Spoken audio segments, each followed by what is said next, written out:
பொங்கல் திருநாளை கொண்டாடுவதற்காக சார் பொங்கல் வாழ்த்துக்கள். வாழ்த்துக்களை முதல் கூறிக்கொள்ள வாழ்த்துக்கள் வாழ்த்துக்கள். என்ன சார் சத்தம்? உங்ககிட்ட சொல்றதுக்கு என்ன சார், என் பொண்டாட்டி இருக்காளே. ஏங்க என்னாச்சு? 2 நாளா ஒரே பிரச்சனை சார். பொங்கல் எங்க வீட்டில் கொண்டாடுறதா இல்லை அவங்க வீட்டில் கொண்டாடுறதானே. எல்லா தடவை இறங்கி போயிட்டேன். இந்த தடவை விடுறதா இல்லை. கரெக்டு தான் சார். அதான் இந்த தடவை யார் வீட்டுக்கு போவானா இங்கே தான் பொங்கல்னு சொல்லிட்டேன்.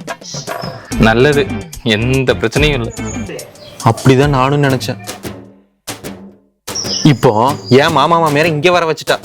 ஓ, விவரமா தான் இருக்காங்க. அப்புறம் ஏன் இப்ப கோவத்துல இருக்காங்க? அவங்க வீட்டுல இருந்து எல்லாத்தையும் வர சொல்லிட்டா. அப்ப நான் என்ன லூசு பயலா? அதானே. அதான் எங்க வீட்டுல இருந்து எல்லாத்தையும் வர வச்சுட்டேன். Super sir. அதான் இந்த கடுப்பா? ஆமாங்க. தம்பி பொங்கல் வாழ்த்துக்கள். பொங்கல் வாழ்த்துக்கள் கவுன்சிலர். பொங்கல் பரிசுலாம் வந்துருச்சு தானே? வந்துருச்சு 3 வந்துருச்சு தானே? அதெல்லாம் அப்புறம் என்ன, பொங்கலை ஜம்முன்னு கொண்டாடுங்க.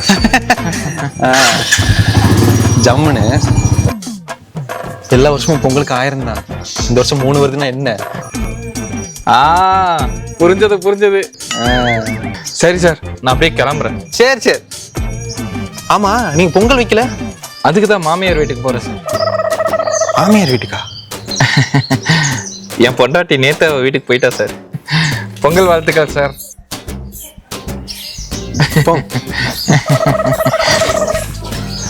மா இதெல்லாம் மாடாமா, இதுக்கு பிரைஸ் வேற கேக்குறேன். யோ அப்படி போயா. ஓ சாரி மா, பிரைஸ் கூட தரமா, ஆனா இதை மாடுன்னு சொல்லாதம்மா. அனைவருக்கும் இனிய பொங்கல் வாழ்த்துக்கள்.